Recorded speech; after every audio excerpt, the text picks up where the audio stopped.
For April the 30th, 2020, we talk about Nowhere Prophet, Phasmophobia, and we ask you about long-lasting scary game moments. Welcome to Level 348.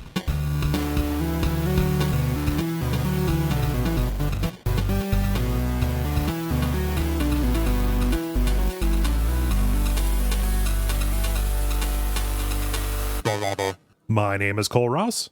I'm Dennis Furia. I'm David Maismith. And I'm Ben Merkel. And you are listening to The Level. It's a podcast for people who love video games. Welcome back. Welcome everybody here. I want to open up with a programming note. We talked about this, I believe, last week or 2 weeks ago. Though we are here with an episode this week, next week, the next episode, that recording time falls on election night here in the United States. And we're not going to be doing an episode that week. I will be unable to concentrate on anything else. I know we're not going to get results back that night, but, gotta make sure that I take care of myself there. So yeah, I just remember last time in 2016, all of that. So yeah, we kind of messed it up by ending the show and then having to deal with it by ourselves for the rest of the night. Yes. Yeah. Skipping next episode is an investment in future episodes. Yes. Yeah. So with that, go ahead. On that note, I voted over the weekend. So cool. Did you me too. Did you go in person or did you mail in a ballot or? No, Washington's voting system is like 100% the best that I've ever seen. They mail you the ballot like 2 to 3 weeks before the election day. You fill it out whenever you have time. You drop it off at a ballot box whenever you have time. There's a bunch around the city all year round. And yeah, it's nice. Quite easy. And it was better than like I had 2 hours so I could like sit and research issues and stuff. So if there's like candidates I knew nothing about, I could go and look them up and then make an informed decision instead of just being in the ballot box and just being like, well, I guess I'll pick the Democrat. I'll vote for the woman. Yeah. Yeah. Cool. And Dennis, you said that you voted this week as well? Yeah, we did the same. We request a ballot in advance, fill it out, and then drive it to a drop-off box. And we got to take the kids along. It was a whole opportunity to talk with them about that. And nice. I think I've talked on the show about how they're kind of aware of what's going on, but not really. And that's probably about where they want to be. Yeah, I feel it's the right amount of awareness of election season for a 6-year-old. Yes. But yeah, they were pumped. And there was traffic. I didn't see any lines to vote, but there was a long line of cars going in. And so once we got to the point where people voting in person go this way, people dropping off go the other way, there was no wait. Like we were one of a few people dropping off. But I didn't see like lines out the door or anything like that. But there were a lot of people voting early, as all the statistics say. Yeah. Yeah. So good. Absentee. Early voting started here on Saturday. And I kind of feel like I should do that, but on the other hand, I looked up my voting precinct, and if I do it on election day, it's not actually in the church, but it's in like the outreach annex for the church that was like where George Washington went to church when he was president, and where Alexander Hamilton's buried and stuff like that. So I feel like that's kind of cool. That's pretty cool. Obviously, that has nothing to do with actually voting, but part of me still kind of wants to do that. Yeah. Well, you could vote early and then just go down there on election day and see it. Get both. Oh, Yeah. A PSA that I learned from my mom who works the polls is they're not allowed to turn away people for not wearing masks. That's considered somehow voter intimidation if you require wearing masks. Huh, yeah. So they can suggest you wear one, they can offer you one, but there very likely could be people there if you're going day of who are not wearing masks or being germy. Like it's going to be an interesting thing if you're waiting till day of. So get that ballot in early. Yeah. See, what I don't get about that rule is that seems like if I'm in particular a Trump supporter, that creates a really, really easy way to do voter intimidation. It's just, so I want to be clear. You are not a Trump supporter. You are saying if you were a Trump supporter, it would be really easy to go in there and just start coughing on people to get them to leave. Yeah, exactly. Yeah. Exactly. It's a bummer that it's being treated as like a political issue and not a health issue. Welcome to America, baby. We're back. Oh, woo! Yeah. No, I guess we're really on board with freedom of thought. You can think whatever you want here, I guess. Yeah, I don't know. I have made it my completely idiotic and like purposeless, but mission to, you know, a whole bunch of people complaining about like, oh, you can't breathe a mask. So just to see how many just weird things I can do while wearing a mask. Yeah, God, it's really, really frustrating. And yeah, so please vote. Please vote for Democrats. Please, at the very least, vote against Trump. Would be I think that would be the show's line, the network's line. I hope I'm not speaking out of turn. I having spoken with everybody here, I think we're probably on board for that. Maybe. I think the most important question is, has Greta endorsed a candidate? Ooh, good question. Greta has endorsed whoever will keep Dottie away from her. No, that is not true. They like being around each other. Hardline stance on immigration. Ooh. No, they're getting along just fine. Yeah. So David, you weren't here last week. You've been doing anything cool? Oh, this is going to mean a lot more probably to you guys. There's a singer, or was a singer for a band called like Velvet Underground. That's like Lou someone. Lou Reed? Lou Reed. Yeah. Yeah. So apparently he was super into Tai Chi and is kind of like, I don't know quite what the term is, but like posthumously going to be like publishing a documentary on it. Oh. And so I went and there's basically on YouTube on Sunday I don't know, kind of seminar talk, that sort of thing, that was you know, a whole bunch of people that knew him, so like a bunch of music producers and stuff like that, just, you know, talking about his and their experience with Tai Chi. Let's see.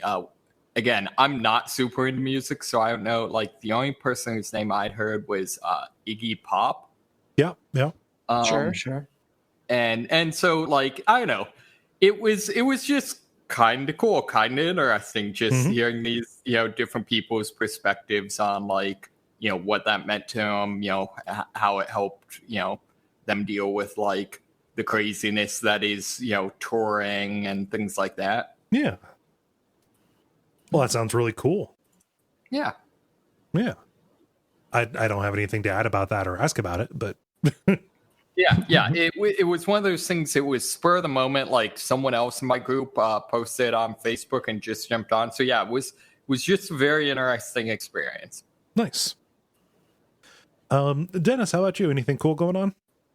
We hit my highlight, which was going to drop off votes. Cool. Yeah, that was the big activity. Yeah. How about you, Ben? I'll talk about what I did over the weekend on what you've been playing section. Yeah. Let's do that. Let's get into the show. I don't really have anything. I just it's all the same bullshit. But we've got the regular kind of show for you: the grind, the multiplayer, and the end boss. And why don't we get started with the grind? Hey, quick note here: Dennis's voice is going to intermittently get really low in tone, and I do not know how to fix that. So you can still understand them, just understand that there's some like stretching going on that I do not know how to account for. Okay, back to the episode. The grind, where we talk about the games we have been playing over the past period of time or so. David, you've been away the longest, so I will go to you. So I'm in the kind of you know, coronavirus, like, time is irrelevant thing where where it's like now like, oh, I need to load up Xbox Game Pass so it can tell me what I've been playing. Yeah. Full disclosure, I do that with my Steam activity every time we record too, where it's like, what have I played in the last week? Yeah, so jumped back in to Fallout 76. They had, I don't think I mentioned last time they had a event last week was in the Fallout universe the week that the bombs fell. Okay. Oh, And so they had kind of a week-long in-game kind of holiday because they're dead set on all parts of this game must not understand Fallout's stance on nuclear war. Right. The jury's out, right? Yeah, exactly. wait, was it like a bomb dependence day kind of thing? Like they tried to make it a celebration? No, it's more just like the game. This game in general, like it's been noted for being kind of weird. That in the Fallout games, the bombs have always been presented as like not at all a good thing. Whereas now, like the end game dungeon is basically you like getting access to a nuke and dropping it somewhere. Yeah, just a weird little tonal shift, tonal creep that started with Fallout 3, where you could detonate Megaton. Tone deaf. Right. How, But that wasn't like glorifying it, right? It cut off like an entire part of the game for you. No, I mean, but it opened up another part as well. Yeah. it presented as a choice that could be made for a given run rather than something that would fundamentally set the scene for everything that happens after it. When God nukes a door, he opens up a window or something. So this, to be fair, like none of this is reflected in game. Mm-hmm. So, it's not that, well, I mean, other than just the event, but like no one calls it like bomb drop day or whatever they call it in the event. It's more just, something that's weird and kind of silly. Yeah. But other than that, I'm working my way through the actual, kind of mini, plot line that they've been introducing with the Wastelanders expansion. It's actually pretty good. It's interesting. They do a fairly good job of having the two factions both be fairly compelling. There's a sequence I really like that's kind of getting back to the old Fallout satire, where you basically have to. One of the big plot points this time around is kind of the tension between the automation of the mining and so like labor relations, that sort of thing. And so with this, in one of the sections, you're going through the CEO of one of these mining companies and, kind of him writing, and he's like, yeah, I remember my dad always telling me that, the most important part of the company was the employees and, never to forget that. And so that's why I'm making sure to replace all the employees with robots so that, we have the strongest employees we can. It's just, blatantly missing the point. Yeah. But it's like, okay, that's more like the satire that this game has kind of needed. Right. So yeah, other than that, and I assume we'll be talking about some of the stuff we've been playing together a bit, but I rechecked out World of Horror to kind of see what progress it's been made. Yeah, they added some new some new modules, for lack of a better word. Yeah. So a couple of new mysteries, a lot of new characters. The other thing they've really filled out is a lot of the, I guess, kind of enemy-specific options. So, for example, ghosts now, you can no longer attack with, regular weapons. And then a lot of the characters that kind of like cultist things, you now have the option in combat to basically listen to their like ranting, and you'll take a hit to your sanity, but you'll learn a spell. Okay. And then there's a bunch of them, particularly some of the bosses, stuff like that, will have alternate like ways of defeating them. So, for example, one of the bosses does kind of the Uzumaki, where like half that story takes place in a hospital, Right. and you have a enemy that's basically preying on drawing sustenance on people on life support. Mm-hmm. And so you now have the option, you can just like take a penalty to sanity and just tear the people off life support and kill them. So they won't be harvested. Right. And so that like the boss you're fighting that's feeding on them will die, basically. Oh, nice. That is the way less entertaining version of the Matrix, where Keanu wakes up in the real world and just starts ripping life support out of everyone. Yeah, exactly. So, again, as you can kind of tell with that example, still doing a great job of keeping the, like, let's make everything as creepy and unsettling as possible. As it should be. Yeah, exactly.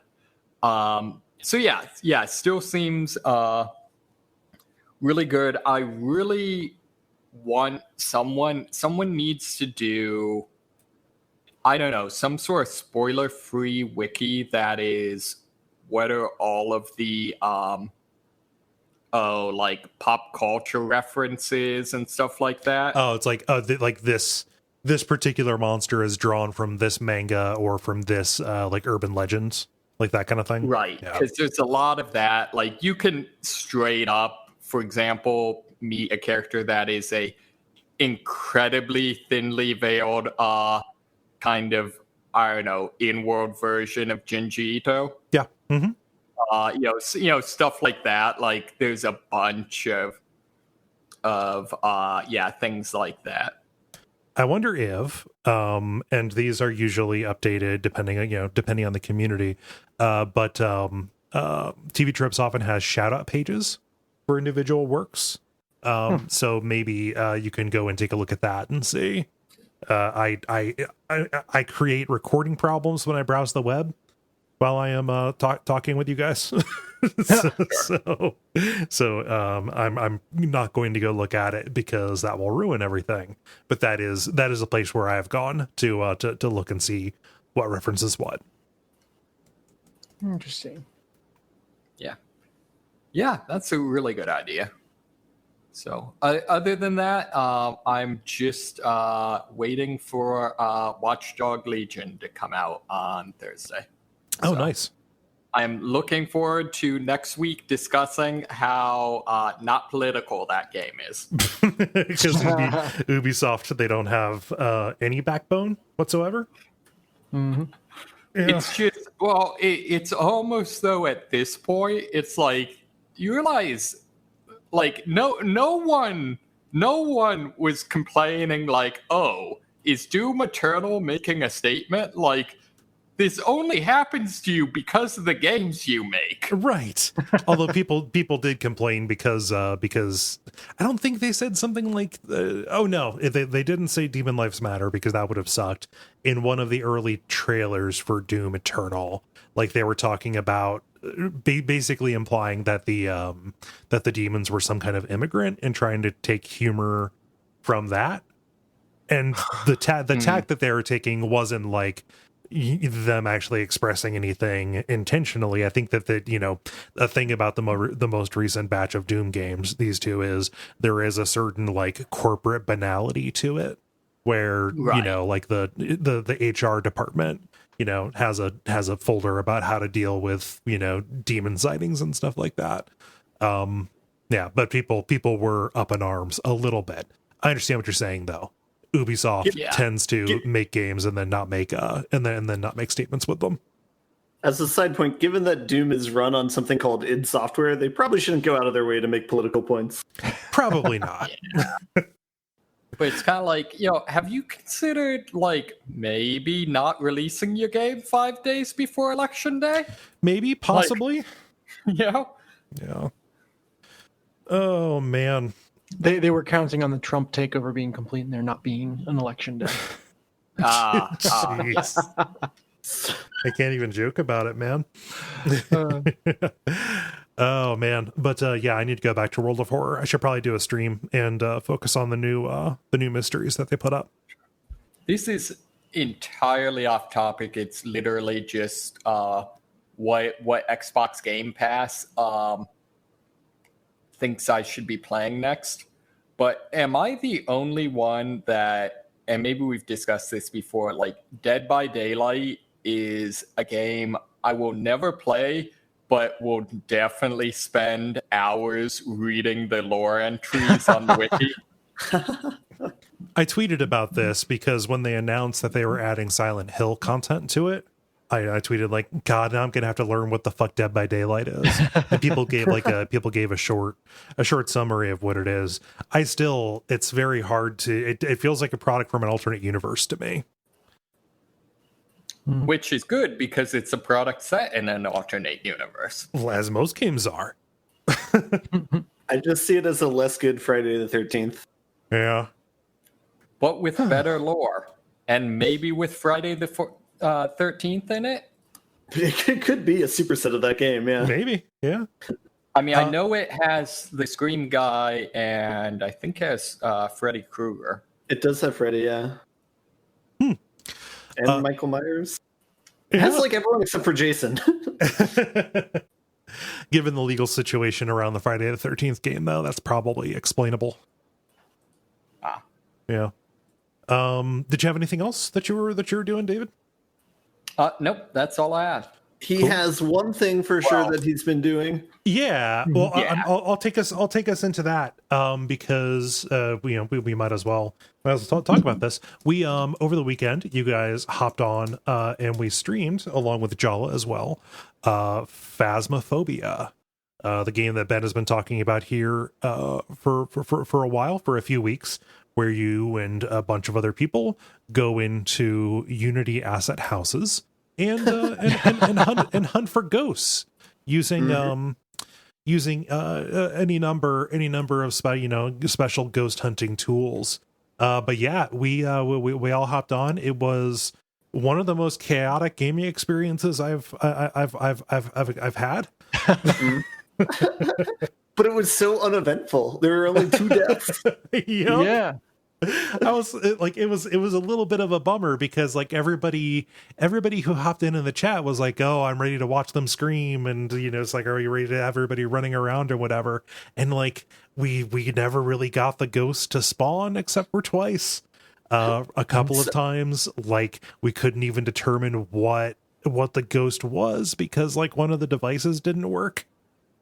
Yeah, so I was scratching my head about this the rest of the weekend because like I've played it even since then, and it's like, so my guess is that maybe they do something with the level of your characters and like that kind of like changes the difficulty maybe. And so it was like just a scaling thing. Yeah, that's the only rational explanation I could come up with, where it's like it just looks at the party and sees 3 level 1 or level 2 people, and it's just like maybe we'll just come to break some difficulty of this ghost. Because yeah. I know also it's like, or at least my understanding is on the lowest difficulty level, which is what we were for most of it, because that's like all what most of us had unlocked. The ghost cannot attack before like 2 minutes have passed. 5 minutes. Right. Okay. It can't begin hunting before 5 minutes. Yeah. Right. And so I wonder if some of it is just like we probably like, I don't know. I feel like it's one of those things where it's, if you come at the game from a fairly gameplay standpoint, like it's very easy to have basically gotten most of the evidence within 5 minutes. Yeah, especially with the team before that knows what they're doing. You can get in and out really quickly. Yeah, there were a handful of times where we had it pretty much pinned down, and I think we hung around in order to see what would happen. Or get bonus objectives as well. Yes, those bonus objectives. But, And I'm Go very ahead. curious because, like, does the game say, when the game says gives you the bonus objective, find Dirty Sink. dirty sink, or like find a freezing spot, does it guarantee that you're going to see those, right? I'm pretty sure it does, but it does not guarantee like within the first 5 or 10 or 15 minutes that it'll show up then. That's Yeah, weird. My Yeah. understanding from what I read on the wiki, and Grant, this is both one, it's a wiki, and two, this is a very new game. I think it's still early access, right? Yep. Yeah. Very much so. Is that the objectives you get are guaranteed to be something you have bought in equipment for, but not necessarily something that the ghost can do. Okay. And it's also not necessarily something that you've brought as well. Because if you might have like a motion sensor, and if you don't bring it, you can still get an objective like catch it with a motion sensor, and you're just SOL. Okay. But Yeah. you made the point about how fast you can identify it, or pretty much identify it in the early game if you know what you're doing, which means that the core gameplay of this loop is really how fast you can carry a thermometer from a van into a room. Yeah. Because- And they kind of show this because the higher difficulty quote unquote maps are the high school and the asylum, which Mhm. I think, do we do the high school once or not? We did Yeah. the high Ones, school. yeah. That was the most fun that I had. And that's like a big map, and we kind of got lucky that it was in one of the front rooms because it can definitely be in like the back corner or bathroom or something like that. The asylum is like 4 to 5 times bigger than the high school at least. Wow. And so Yeah. it's like, and that's kind of like how they pad the time, like what you're talking about, Dennis, is like they're just like, okay, well, we're just going to make it longer for you to figure out where the actual room is. Yeah, the high school, I'm assuming Asylum pulls this in as well, has some neat mechanics in that, being multi-floor, it can be difficult to tell. Like one of the big tells is a phone ringing. Yeah. However, it's very difficult to tell, is that a phone like nearby on my floor or on one of the other floors? Yeah. And then the other thing that I think is a real good touch is the gym is big enough that like you Can't see the other end of it. right, yeah, your flashlight doesn't really reach, Mhm. Which is nice. But yeah, I'm hoping what I'd like to see is the game I'd kind of compare this to would be Hell's Sign. I mentioned Yeah. that last time, and I feel like that. Grant, that's like all the way around a much more action focused game. So like part of the reason that's delaying you is because like as you're figuring out the room where the ghost is, you're also occasionally fighting off giant spiders or stuff like that, and that's not really appropriate for this. But I think what would be good is there's a lot of things in that where like every so often you'll go into a room and like the door will lock behind you and like a poltergeist will like throw something at you that you have to dodge. And I could see that like adding some kind of like, I don't know, sort of micro threats that serve to slow you down. Yeah, I could. It's interesting to think about where this game could go development wise. Like, yeah, they need to flesh out maybe some other objectives for what to do. It seems like there's a lot of different kind of seeds they planted. There's like, you can pick up keys around a lot of the maps, and like, there's this weird thing that I've noticed where it's actually really good about having these like random events that only show up like once every like 100 or 200 games maybe. Where it's like there's one where it's like the car alarm might go off and you have to find the key and then walk over to the car and like turn off the car alarm Oh, in the wow. garage. Yeah, and there's like another one map I played where it was from one of the cabin levels, and there was like a script that the ghost would do where it would slam the front door shut and then it would knock really loudly on the front door, but the front door was locked and you couldn't open it. Ha! Yeah. It's cool to see like small things like buried in the gameplay like that. I'm not sure how many of them there are, but I think that's kind of how it should go. Is like have a lot of like tiny bespoke type of things like that feel like really spooky. Yeah, another one that I haven't seen, but I feel like could be a really cool event is apparently the ghostwriting book. The ghost can write in it while it's in your inventory. Ooh. Yeah. Which that's cool. I feel like that would be really cool as kind of, because like my understanding is that the game tracks like where the ghost is wandering around the house, even if like it's not currently visible or like messing with things. Yeah. And so like I think it'd be interesting if they had those things where it's like, all right, you now know that you wandered across the ghost, but you don't know when or where. Yeah.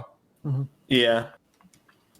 The sound design in this game is really good, by the way. Like, Yes. I thought about this when you're talking about the phone ringing. You're not exactly sure where it is. Yeah, all the sounds are really, really well designed. Like when you hear a creak, like in the floor or in the steps or something like that, you immediately like have a sense of where it is or where it's coming from. That's really well executed, and that's actually where I think the bulk of the horror of the game comes from. Like when the actual ghost appears itself, sometimes it can be startling, but a lot of it's like the sound of it like hissing in your ears. Yeah, the Freaky. audio scares were way more effective on me than anything visual. Those are the things that made me jump. Yeah. Yeah. And, Well, I and think- the oh, go ghosts themselves are straight up like Amnesia 1 enemies.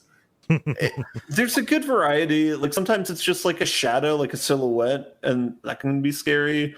Sometimes it looks like a traffic victim, like mutilated body, and that's definitely scary as well. Yeah. The incidences of ghosts wielding some kind of blade is very high in this game. That's been my experience. Yeah, there's a character that looks like she's from Resident Evil 4, like one of the female villagers with a sickle. Yeah. Come up a lot. The house that we encountered that ghost in, because that was from our stream, was filled with axes. Like every room had an axe. Oh yeah, And she shows up with a sickle. Yeah, that's the one that got Jala, like the only natural casualty of the night, as we were like trying to take photographs of this appearance. I only say natural casualty because when we got to the school, I think it was, we were about to end the stream, and it's like, no, like we need to show what happens when you die, because Cole's gotta die. For ghost Yeah, science. yes, for ghost science, Cole has to die, because Jala got hit and said, "Oh gosh, this is really cool." Like what happens, when the ghost comes up and like holds their hand over your face and snaps your neck and stuff like that. Like it's actually pretty neat, and it's a bummer that because she wasn't streaming, the viewers didn't get to see it. So like we tried very, very hard to manufacture a situation where a ghost would come and kill me, and like I had to do everything short of like butter myself up and hop on a silver platter to get this thing to come and get me. We had To be talked fair, it was about a shade, right? Which is the most shy ghost. Yes. We had to do a take two. I do think, like you said, I do think there's a lot of potential here, though. But yeah, there is also a lot of kind of weirdness to it still. Yeah. The ghost itself, like animating like it walking and stuff like that, is a little clunky sometimes. How it appears and disappears, a little clunky sometimes. It's definitely something that will need polish, but You said, I mean, this is made by one person, right? yes. Yeah. So it's hard to be too upset, or anything about that. And it's like it's pre-release too, so it's like this isn't like a finished game, so I'm not going with those expectations. But yeah, no, it's definitely, I think, a lot for what it is so far. Or it's done a good job of. It feels like a pretty well-rounded game for the fact that it's been made by one person. It's in pre-release. Yeah. So So it's a pretty incredible accomplishment. I feel like one thing I do kind of wish it could get is a little bit of the Left 4 Dead director. Banter. Oh, Or- no. Well, the banter okay. too. But I was going to say the director, because like there were definitely times where there's one of the times where we had been there for a while, and I had collected all the information we needed and was kind of getting down to time. And then so we're kind of packing up, and I'm like, oh, I didn't actually take a picture of the ghostwriting in the book. You get a bonus for that. And so, like, I ran back in to do it. And, like, that would have been the time to trigger the Han. Yeah. Yeah. Just to recognize, like, all right, so identify that this is, a situation that you created or that the group created. And this would be a high drama, a high drama moment to really, like, crank the throttle. Yeah. Right. I mean, plenty of games have that kind of game director AI. And I'm not going to say it's easy to do, but I'll say it's like a proven concept that I would love to see show up more. Well, I'll let me defend it a little bit. Like, there's been a handful of times where I'm walking towards the front door, it slams shut, and my flashlight starts blinking, and I'm like, oh shit, I gotta find a room. And so it's random right now, but on the other side of it, I don't want them to do that like every time, right? They would just maybe some nudges would be good. But, yeah. I mean, and when we talk about, it'd be cool if they did this or anything, like, we played 5 rounds, 6 rounds, something like that. Yeah, 5. Yeah, something like that. Yeah. And Ben, you've played many, many hours of it. Yeah, what level are you now, Ben? I'm like in the 50s or low 60s or high 50s, somewhere around there. Yeah, and to be fair, I do know, like, again, I've read the wiki a lot because that's apparently what I do for games. And, like, all of the ghosts have very explicit AI. So, like, one of the most noteworthy ones is, I think it's the Banshee. Like, will pick at the start of the game one character, and no matter how many times the hunt triggers, they will only go after that character and ignore everyone else. And so, until they get killed, and then they pick someone else. So, like, with that, it then becomes a game of, like, figuring out that that's what's happening, and then figuring out who the target is. And your job this round is to stay in the van. Yeah. Or sit in the closet. Yeah. Just like, okay, we need to draw them out for this, that, or the other. So guess what? Sacrificial lamb. Yeah. Nice. I will say, someone pointed out in the Slack, because we played it on Discord comms, and I kind of assumed that the in-game voice chat would just be that you're always in the other person's ear. But come to find out, apparently it does model where voices are in the house. It does, yeah. And so what someone in the Slack said was that some of the coolest moments can be someone just starts hollering, and you're not sure what room they're in, or you kind of hear what place in the house they are. So oh, that's cool. I'll be interested, if we play it again, if we have a more accommodatable number of people, I would love to try it with in-game voice chat.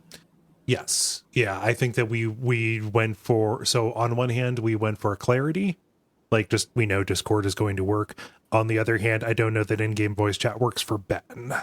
Yeah, I was going to bring that up. I wasn't sure how it worked for people in general, because, like, there was a situation where we went to the Ouija board and no one else could get it to activate. Yeah. I don't know. I know, like, I haven't had that same problem with other people that I played with, so I don't know. It seems like finicky at times. Yeah. So yeah, I especially do the love spirit box. that. Yeah. I do love that mechanic of pulling in the. I guess we haven't said, like, for a bunch of the or a number of the things, the Ouija board and the spirit box, which is basically talking to the ghosts. You have to actually, over voice chat, ask questions. And the ghost will listen. Similarly, at least in theory, the ghost, like, monitors your audio. And if you, like, repeatedly say its name, stuff like that, you can piss it off. So I really like that idea of, like, actually pulling in, needing to actually say things and stuff like that. It's a really cool idea. It doesn't seem like it's quite where it needs to be yet, but yeah. I know they're specifically, or the person specifically working for patch 2 for Windows 7 as well. I know that's specifically a me problem, but everybody in the chat was just agog that you were still on Windows 7.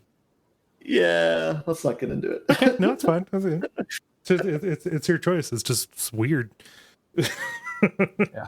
Also, we haven't talked about the amazing like character animation for when you're looking up. It's really good. You bend over backwards at the waist, like in Futurama when the professor got his spine alignment.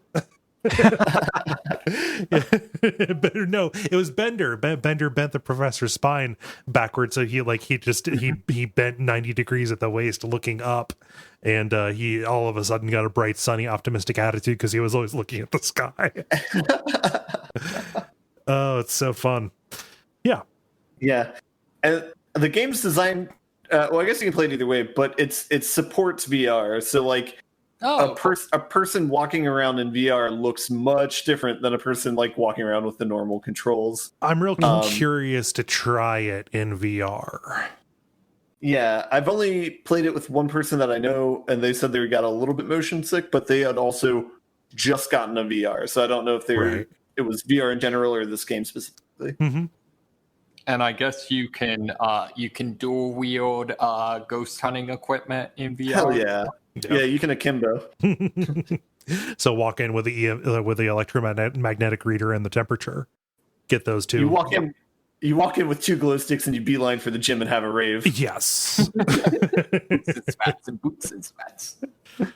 Oh man, did we have any other things to say about Phasmophobia? I mean, all of us played it plus Jala, so. Mm-hmm.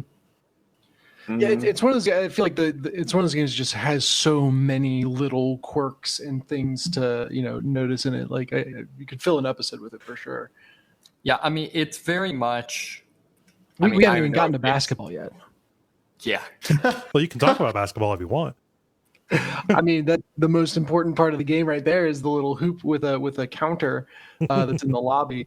And the most frustrating part of the game so far is that while you can throw the ball through the hoop, you can't quite get any other object high enough to go through. You literally get it to like bounce off the top of the rim, but I have not been able to make the shot with a paint can yet. So have you played Dwarf Fortress? I haven't. Or Dwarf Fortress, I'm sorry. Deep Rock Galactic? Thank you. Yeah. Oh, that was a weird. No. That's good guess.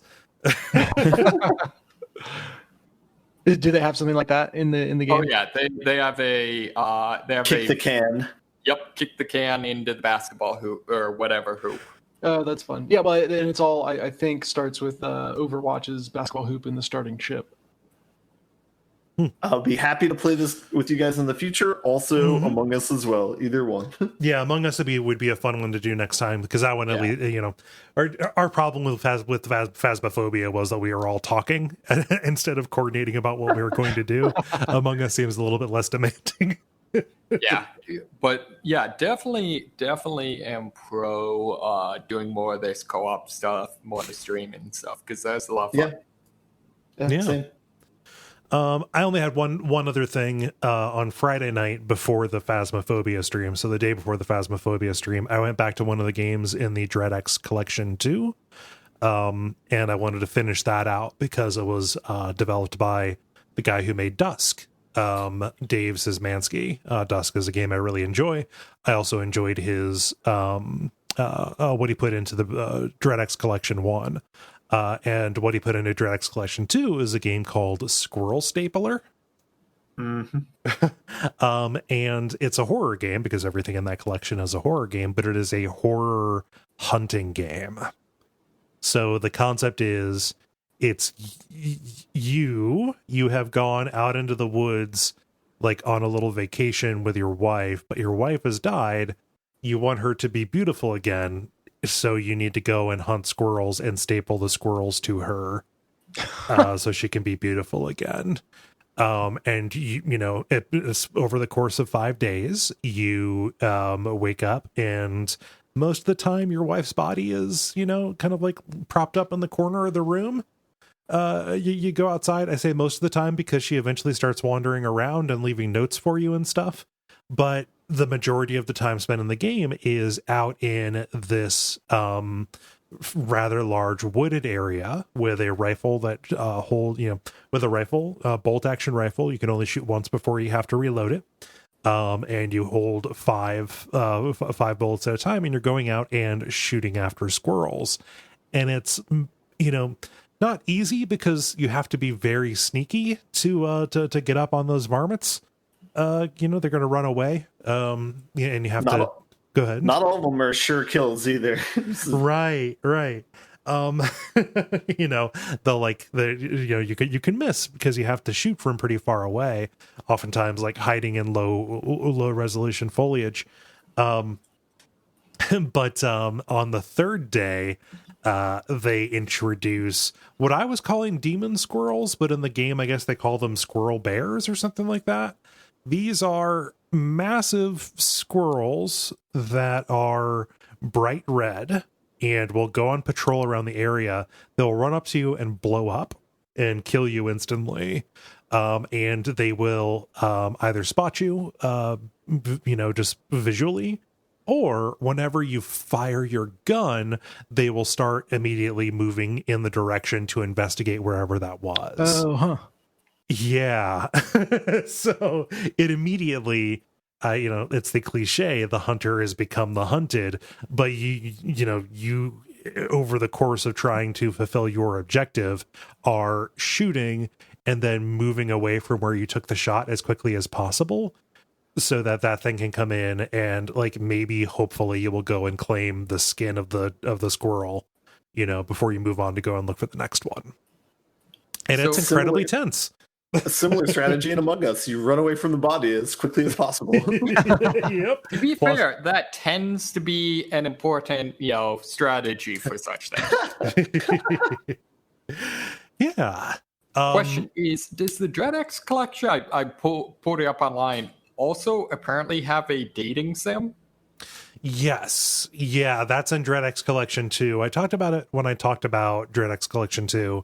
I forget what it's called. I literally forget the name of it.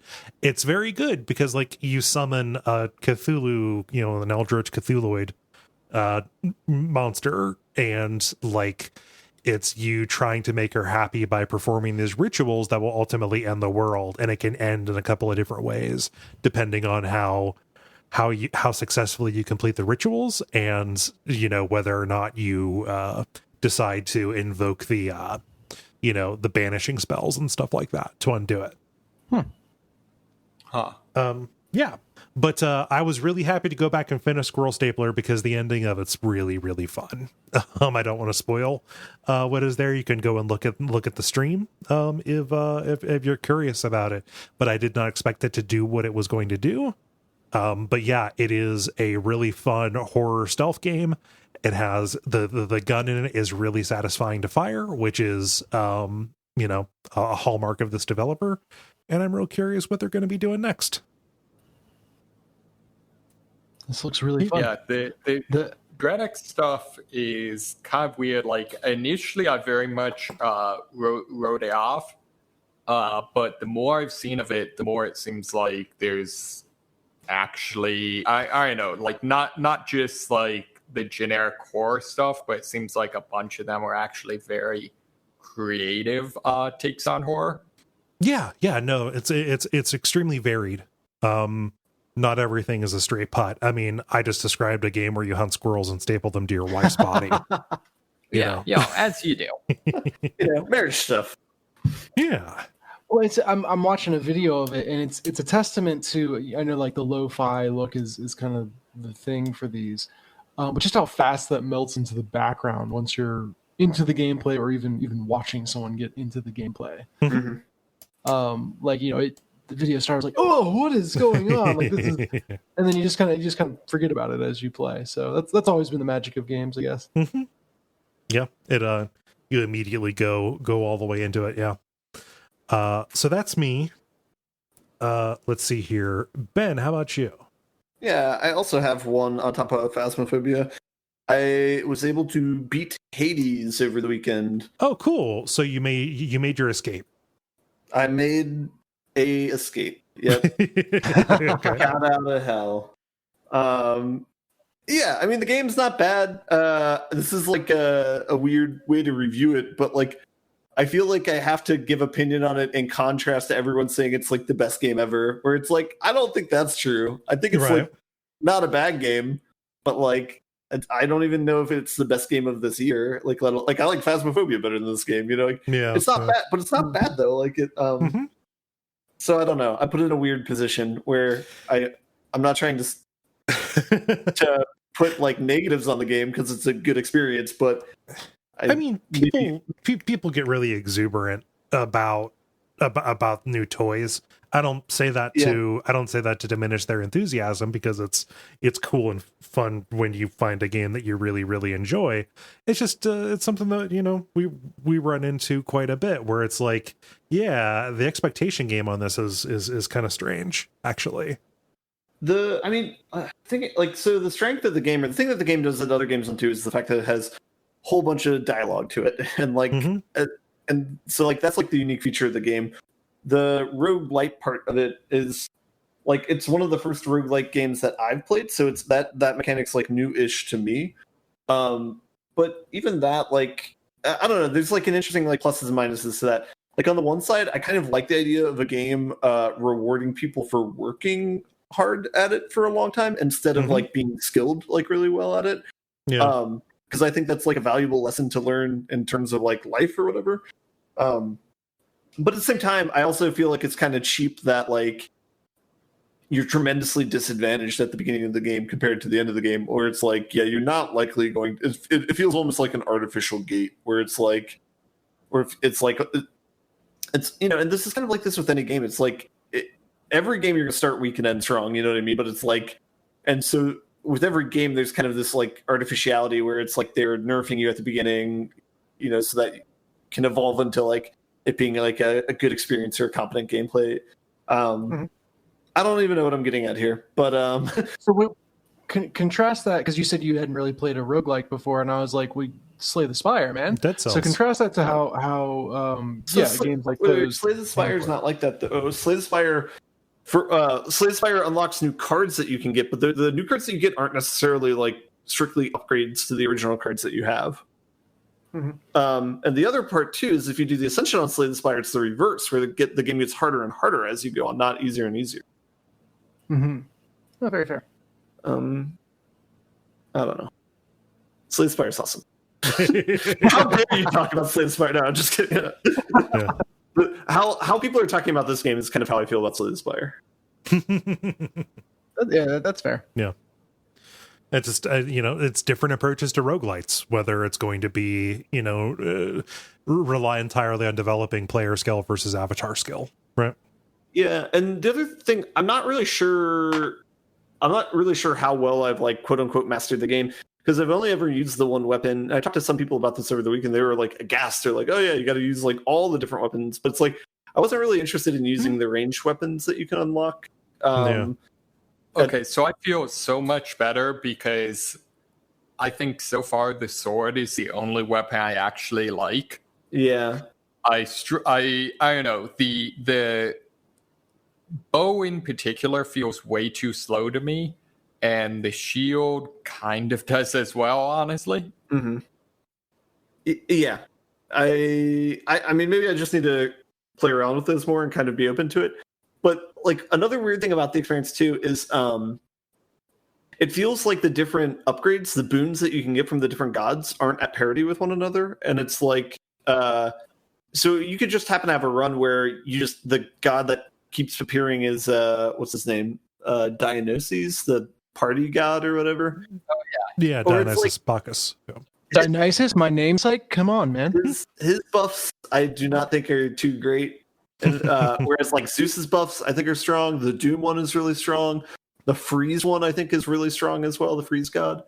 So there's kind of like a little bit of a cheapness there too, where it feels like sometimes you can, because it seems like when you go on a run you kind of have a pool of like 3 or 4 gods that will appear more frequently, and like you just won't see certain gods in a given run. And so it feels like sometimes it's just like luck of the draw, where it's like, well, I just got like 3 or 4 crappy gods that I don't really enjoy playing with those upgrades. So it's like, what am I going to do? Yeah. There is like one mechanic you can upgrade where you can like re-roll what the awards are for the next room. So they try and mitigate that a little bit.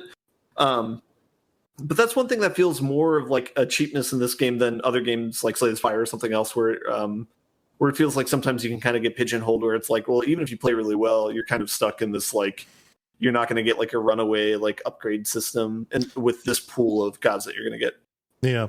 Or, you know, like just playing Binding of Isaac where you're just not going to get the treasure rooms that you want. You know, sometimes you just get, you know, you figure out early on that you're not going to get the you know, the items that you need in order to make it to the end, and you have to decide whether to bail from the run or see if you can make the most of it.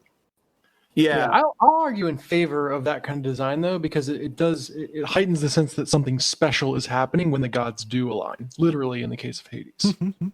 I mean, so I don't. The thing I don't like about it is I feel like I'm not in control of it at all.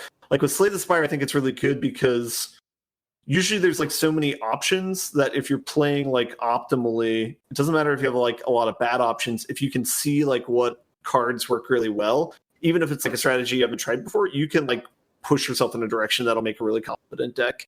Whereas like here, I don't feel like you have as much autonomy.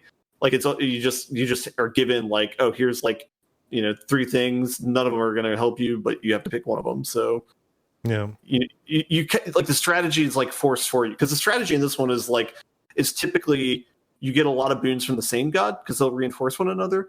There's also some boons that are like pairings where it's like, oh, you have boons from both these people. This one will be a combination of both their abilities, which is cool when that happens.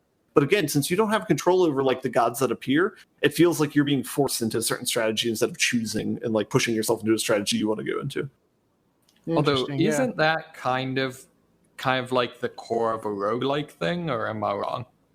Yeah, I was gonna say, I like, at least in Slay the Spire, to kind of segue over a little bit, there's kind of like 1 or 2 builds that I know are capable of, you know, beating the game. Mm-hmm. And if I, you know, even if I'm not really getting the tools offered to me, even if I'm getting offered more tools for a different kind of build, I know those, you know, everything other than that one build that I know is really strong for that character, I don't think is going to get me through the end game. And so I kind of always wind up creating just the closest approximation of the build that I can get to. Because a well-crafted, you know, version of a subpar build is going to lose out to a approximation of a really strong build. So yeah. Oh, actually, I'm not sure. Maybe we were saying the same thing, or maybe you're saying different things. Because that's what I'm saying. So that's different than what you're describing in Hades, where kind of, well, it all depends on how viable weird combinations are in Hades, I guess. Well, so the thing that I'm saying is like, one, you're limited in the number of combinations you have because it kind of puts you down routes of what you can pick. Comparing it, I hopefully we don't talk in circles here forever, but like.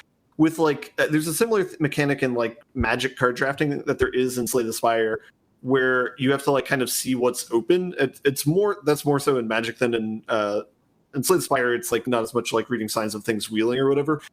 But there's like in Slay the Spire, there's like at least 4 or 5 different ways for each character to like win the game. There's like 4 or 5 different like deck archetypes that they can build towards. I'm thinking of Ironclad in particular. There's like strength run. There's like a status run. There's maybe a high defense run, that sort of thing. And so you know the game is kind of like picking artifacts and like picking cards to try and build towards one of those pathways, you know. But you can just make random decks that just happen to work, that happen to have weird synergies.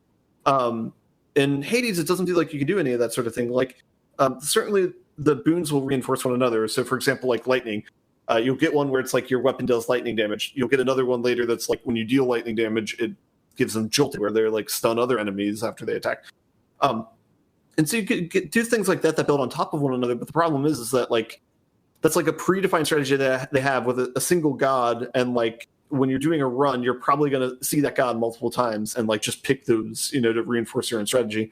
And maybe you might have a second or tertiary god that you have as well. But there's like a pool of maybe like, I don't know, I guess like 10 or 12 different gods that you can choose from. There isn't as much like interaction as far as like, oh, I'm going to take this god's mechanic. Oh, and then this other god has this mechanic. And these two work really, really well together. Like there's not as much of that going on, which is unfortunate. So what you're saying is this game is really big into monotheism. Not sure how to describe that. I don't know. Yeah, you pick your god and you go with that. You go heavily on that. So maybe it's like world religions. So yeah. Yeah, I feel like for me, my favorite thing I've gotten so far, which I don't think's actually effective, but I like it, is which deity is it that gives you the ability to like deflect projectiles? It starts with an A, but I forget. I know you're talking about. Apollo. Yeah, I know you're talking about though. Yeah, like I find that really satisfying. The problem is, I don't find it that useful, especially because your regular attack will just like destroy projectiles. It's Athena, by the way. Okay.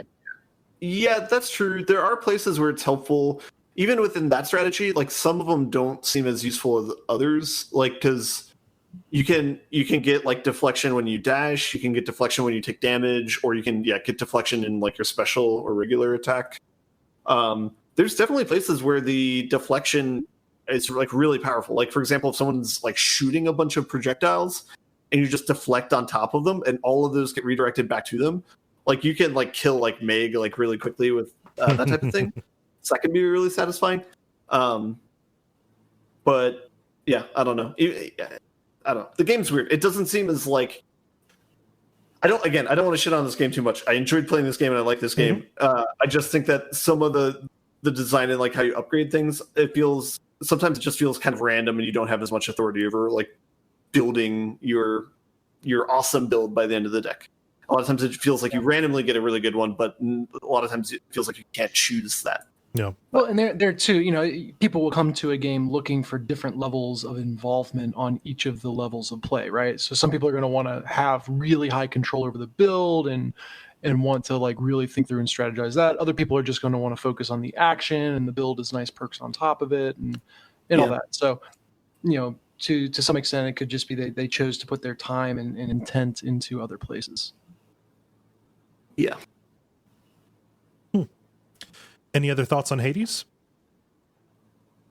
No, I'm pretty much done talking about it and playing it. It's good. I mean, I'll buy and play whatever the next game they make is too. But I'll wait for my pitchfork for the pitchfork carrying crowd to arrive at my house. Yeah. I mean, it's worthwhile. You shouldn't be afraid to criticize a game just because a bunch of people, are really fawning over it. Like, we're still relatively, soon after, it's the game released relatively recently, right? And there's still kind of a honeymoon period with it.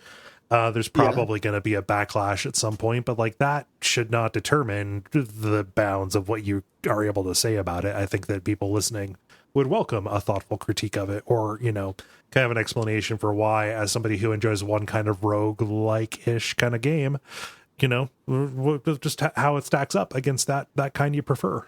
Yeah. What roguelike do you like? Yeah. Yeah. Yeah, you shouldn't be afraid of it, but it still might be in your best interest to be. Whatever. Yeah. And don't nobody yell at Ben for being mildly critical of Hades. That's right. Literally email like Cole at duckfeed.tv.com. That would be a really weird thing to do. Dennis. Yeah. So I've been playing more Slay the Spire. It's still in that place for me where I'm at Ascension level 6 now, I think, with my highest character. And so runs just take a lot of focus and thought and all that stuff, because the way you build your deck is a very important part of this. So it's still going on. Not a lot new to say on that. However, I did pick up a deck building roguelike game called Nowhere Prophet. Can I say one thing about Slay the Spire real quick? Oh, sure. Not every run can be a winner. Sometimes you just gotta pull off the Band-Aid and die on a run to start a new one. It's happening like more often. Yeah. But that's the thing though, is what I feel incentivized to do is, start the first 3 rounds of a run, or three bad guys levels of a run, I guess, just until I get one that has the perfect alignment with whatever deck I have in mind that I want. At which point I'm not really doing the roguelike thing. I'm just having a very inefficient character creation. you know. So, I mean, how does that compare to, isn't like very inefficient character creation kind of the tagline for Players Unknown's Battleground? And I mean, they've been successful. yeah. Well, and at that point, you know, if that's what's rubbing me the wrong way, I should just play on the first Ascension level. Like, I don't need to be holding my hand on the stove. So, you know, I'm a bit complaining that I can't have my cake and eat it as well. And the answer is you just need to get better at the game, and then you can win more consistently. So you're saying you need to get good? Yeah, we don't say that here. So, Nowhere Prophet is a deck builder that shares a lot in common with Slay the Spire. I can't speak to how much it shares in common with Monster Train, although I think they're all kind of in that same genre together. But I played through my first run of Nowhere Prophet this week and loved it. So the story of the game is like a post-apocalyptic society. You witness a satellite falling out of the sky and travel to like see the crash site. And the satellite actually like communicates with you, gives you information, and that suddenly turns you, like everyone who's there sees it happen, and they're now all following you to this promised land that the satellite has told you about through the wastes, as it were. And so these followers become your deck of cards, and every follower has special abilities. So in a given conflict, it very much follows the convention of playing versus another player, which is where it differs from Slay the Spire. So you're playing against another hero or villain, I guess in this case, that has a deck. And I imagine eventually you'll kind of be able to anticipate, oh, this is the armor-focused hero, or this is the rushdown-focused hero, and kind of plan your strategy accordingly. But before each battle, you kind of decide what followers to have in your deck. Every follower's got special abilities, and is a card that you play out into the board. The board in this game, instead of just being a row of people like it is in a lot of other card battler games, is a grid, usually like 3x4 or some variant thereof, and certain spots will be taken up by different terrain obstacles. Only the furthest forward person in each row is able to attack. And so there's kind of a dimension of strategy to where you play people, because you want, you know, if you want to attack someone, they got to be in front. However, if someone has like a passive ability that you more want to just make sure they're safe ongoing, you want to put them in the back. And instead of attacking on any given round, you can also move them to a different place in the grid. And so there's a lot more to do once a character is played out than I've seen in other games. And I really, really like that aspect of it. And it's in that stage of kind of learning the dialect of the play for this game, where I'm just having realizations every single time I play around of like, oh, I could have done that better. Or, oh, okay, now I get why this card is good. And that's like the really fun part of any card game like this is finding and starting to learn how to use those synergies. Mm-hmm. The grid layout reminds me of like Stratego for some reason. Yeah, actually that's not bad at all. Because there's also like, you know, you can only attack the foremost person in each row. And you know, certain enemies will cover for each other and that sort of thing. So there's a lot of interesting stuff going on.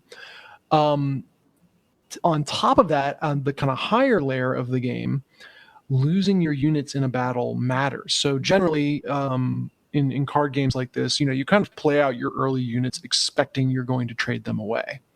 And you know, any unit that you play out, you know, could be expressly knowing that it's going to die for some greater strategic benefit. And that's certainly the case here during rounds. Like, that's just a part of the nature of the game. However, when one of your units dies, they become wounded, which means that they lose 1 health and they start damaged by 1. And their cost, mana-wise, goes down. That actually can make the card more powerful in a lot of circumstances. So the next time you play them, you know, you can get them out. They've lost 1 health, but generally, like, being 1 mana cheaper is more valuable than having 1 less health, if that makes sense. And so these units, these wounded units, are kind of more powerful, especially because some cards that you can pick up synergize around damaged units. However, if they die a second time after being played wounded, you will lose them permanently. And that is a really interesting way to go, because your followers, your pool of cards is probably 40 people at any given point, and it grows from there. And you only need 20 some odd cards to build your deck, so you're going to have extras. But it's that push and pull of like, all right, this card fits perfectly into the idea behind my deck right now, and it's really powerful right now because it's wounded, but that puts me in danger of losing it permanently. And if I lose this card, then I got to completely reinvent my build. But if I'm not using that card, like, why have it in my build in the first place? And like the tension there is fantastic. Mm-hmm. Layer on top of that the fact that the card that deals, or the follower that deals the killing blow in any given combat is considered blessed, and their attack goes up by 1. And it doesn't stack, so they're either blessed or not. They'll have 1 attack or not. But if they're wounded and they win the combat for you or deal the killing blow, they are cured of their wounds as well. Oh, so high risk, high reward. Yes. Wait, okay. Do they go back to their pre-wounded status of like having 1 more health and cost 1 more? So their health and cost go back up, and they become blessed. Okay. Which I almost hear the gears turning, right? Sometimes that means that you specifically don't want to deal the killing blow with a wounded soldier if you're like, it's more valuable for it to have them hurt, Yeah. They play better hungry. I'm just imagining the real life situation of you like being bop, bop, bop, bop, like hold down your gun, like this guy's gonna shoot him. Well, they know their place as a grunt. They're more disposable. They are they're more scrappy. So like that is just such a really, really cool set of interplaying systems that will change your decisions on the micro battle and on the macro layer. And that's all just with the combat related and deck building stuff. And that is all really, really cool. On top of that, there are Slay the Spire kind of non-combat events as you make your way across the desert. And what's really neat is every single follower gets a name. They XCOM it, which is, you get attached to them, or you recognize them, or you're like, oh, that's like the guy that's in my deck that I use all the time. Do they Last of Us Part 2 it? Do people scream out their names when they die? No, not quite. But they will put you in situations where a specific follower will be connected to a special option. And it's like, okay, you think there is food, in this abandoned building. You can all go and forage for it, or you can send so-and-so who's, got some special night vision goggles or whatever to look for it. And it's like kind of putting them in danger for a greater result. That's a bad example. It doesn't quite work that way, but you're trying to infiltrate a camp, and you can either assault the camp straight up, or you can send one of your followers to scout it. That's probably a better example. And so like you're putting that specific card in danger, or there's options that are unlocked, but it's like, the guard of the city that you're visiting wants to recruit so-and-so. They'll give you free passage through the city if you allow you let go this person. And so it's just a really interesting twist to the decision making, because it's at least that I saw, you don't quite get direct control of the followers that are added. People will flock to you, and you can kind of choose the best out of them to include in your deck, but it's not Slay the Spire style where you're specifically selecting which ones you want. However, very frequently you'll be asked, hey, like this specific guy, you can get something nice if you let them go. Are you willing? And that's an interesting decision. So this is basically the world where you show up to church and they're like, but how are you in a fight? Yeah. Well, there's 3 tracks you can advance. There's Scholar, Believer, and Altruist. And certain decisions that you make certainly are on the church front. Some are on like the quest for learning more about the satellites front. And then there's, just helping people in need. And it's very post-apocalyptic in terms of like there's people that are enslaved, and even the thing that got me was I was going between cities, and every time you move to a new encounter, it costs food and it costs hope, and I was running out of food. I didn't have any food left. I didn't know what was going to happen, because the next time I move, I'm going to try to do it on 0 food. I don't know if people start dying or what. And this caravan comes by and says like, oh, we recognize that guy. he belongs to us. That's one of our slaves, escaped slaves. Hmm. And I had the choice, and like we will pay you handsomely for returning him to us, reward you, well. And I sold out this single follower, so I had food for everyone else. It was just like a really teeth grinding, heartbreaking thing to do. It was like I had to dismiss. It's just a game. It's just a game. But doing that locked me permanently out of the altruist track. Right, because you cooperated with a slaver. Right. So you cooperate with a slaver once, and you're completely locked out of all future growth as an altruist or any points you can put into the altruist track In this run. Yeah. Okay. And so it was interesting though, because it carried weight in that, like, I didn't, this first run was magical because like I truly didn't know what the stakes were, or what was happening, or exactly what was going on. Now that I've finished it once, you kind of come to it with a bit more knowledge.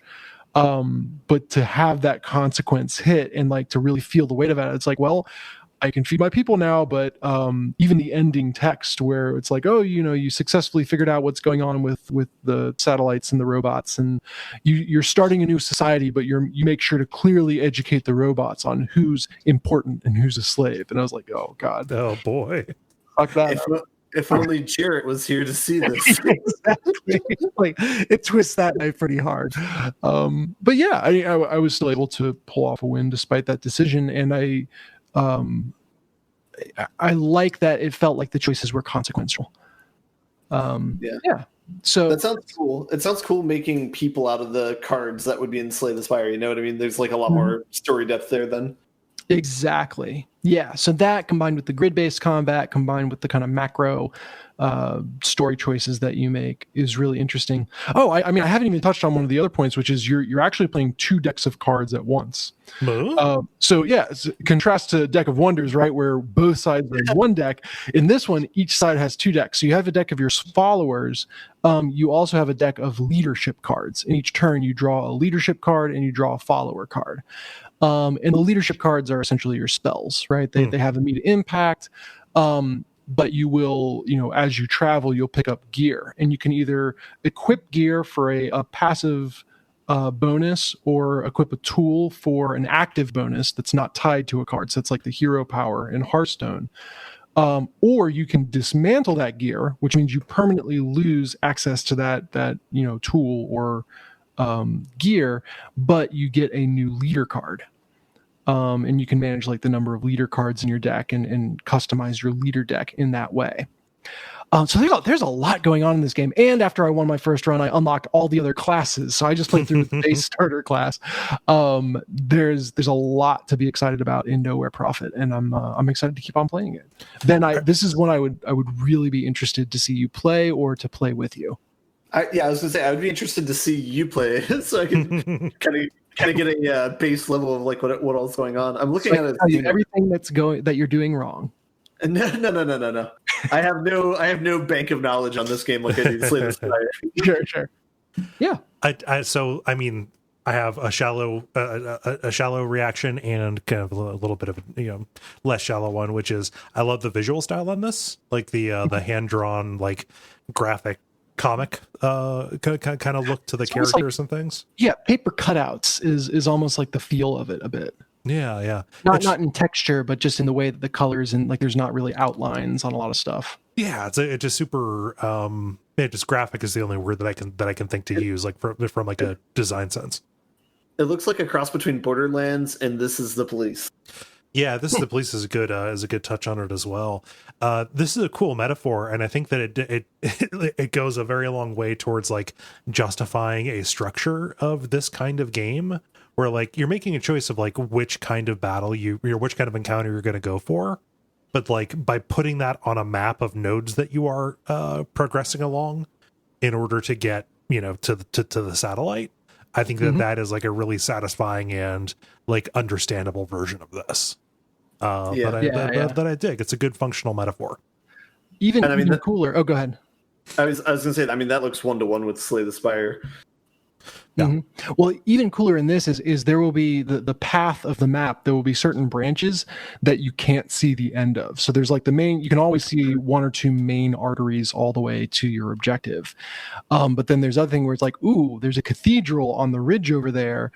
It looks like it's highlighted as something that's rich in resources, but you could get there and then see that you have to go through like 3 difficult battles in a row. You don't know until you get there, which is really cool. Is there a way to back out? Like, can you spend resources to go? Okay. You can. So you can actually move backwards and sideways along the trail. It just costs more food and hope every time you move. Gotcha. I like hope. Well, it's dispiriting. Yeah. It's dispiriting to admit defeat. Yeah, well, to back up or to feel like you're wandering around in the desert, but there was specifically one place where we call it the 2020 effect. Yeah. There was one place where I did kind of go sideways and back a little bit just so I could hit a resource-rich node. Mm-hmm. And that was it was interesting to plan that out, because now that I think about it, later on in that trip was when I ran out of food. But yeah, like there's all that. There's the gear. There's different like types of followers. There's a really delightful amount of depth to this game. Nice. Yeah, so that's Nowhere Prophet. Looks cool. I had never heard of this before. How did this get on your radar? I actually think I found it before I found Slay the Spire, and I think it's probably the Steam algorithm was like, hey, you like deck builders, this is that. Okay, yeah. And that's where it first came on my radar. Nice. My final thing is I've been playing more Star Wars Squadrons. The game continues to be awesome. Right now, the meta is bombers, specifically the Empire's bombers, which they've discovered that if you just literally fly in a straight line towards the capital ship, ignore everything else game and fire, like generally people can't kill you fast enough to stop you from winning, or even if they do, you've just done a ton of damage to their capital ship. And like, so it's like some matches. It's a kamikaze strategy. It really, I mean, it's very Empire. Yeah. But it's not very fun because you get, especially in pub matches where you're in with randos, it's like, okay, first off, I got chosen to be the Alliance side, so that's a mark against it first. And then I see, oh, look, the other side is spawning with 3 bombers. I know exactly how this game is going to play out. So that's 10 minutes of my life. Like another thing that I've heard about is bombers, again, specifically TIE bombers, which are universally overpowered, stalling out, kind of either moving very slow or just staying still and basically being like a rotating turret. And as long as you can, look around and shoot stuff quick enough, you can deal with most threats that are going to come in and mess you up.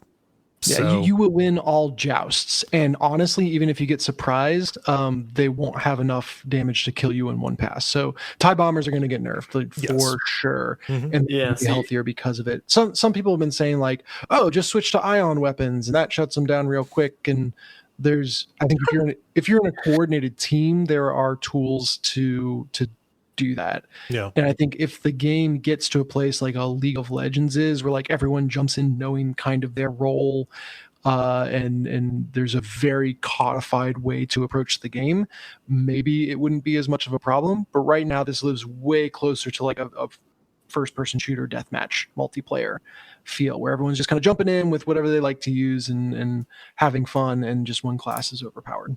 See, I'd love to see them approach this by adding some matches that were in atmosphere, where if you stall out, you just fall to your death. That would be cool. That would be really cool. I like the idea of like people are like, oh, there's a fix for this. Just fly in Y-wings, and everyone just being like, nah, that's okay. No, the Alliance bomber is objectively worse. They don't deal as much damage. They die easier. There's. Ugh. Can you fly in a B-wing in the game? Unfortunately, no. That's my favorite ship. Yeah. That was my favorite back in the day. I'm sure there's DLC headed towards this game. Like there will be a special edition launch for next generations, and I'm kind of disappointed. I didn't know that was called a B-wing, especially since it is blatantly a T. But yeah, those are the coolest ship. It's the silent. I don't B. know that wow. I just weirdly found myself in the company of other people who really like the B-Wing.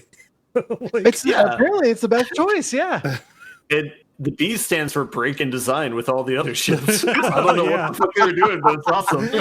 B stands for best. It's just it's the ship that you saw like in one shot in Return of the Jedi, and they like it never actually showed up in combat in the fight at Endor because the actual design was too thin to show up against the blue screen. So yeah, like it's just this weird, implausible, like crazy futuristic design that just kind of seems mysterious. Like in X-Wing, it's actually like a really good, like it is like a faster bomber. Like it is like specifically a bomber that is meant to like shut down multiple targets. Mm-hmm. Yeah. Oh, and the rotating cockpit for maneuverability. Just Yeah. give me some of that. I just really want to see some game or Star Wars, franchise recognize the fact that TIE fighters could not operate in an atmosphere. Like, they would flip over. Oh, you know. I just want to throw out my one piece of B-Wing trivia of Star Wars is that Admiral Akbar flew in one. No. Nice. This is Yeah. He's a hero. Seems fishy. Yeah, I'm bummed out. I have not been able to put any more time into Star Wars Squadrons. I'm happy that you did, and also that the people that I'm reading talk about it on Twitter are not lying about how it's the TIE Bomber's OP. Mm-hmm. Did you have anything else about Star Wars Squadrons? No, that is everything for me. Cool.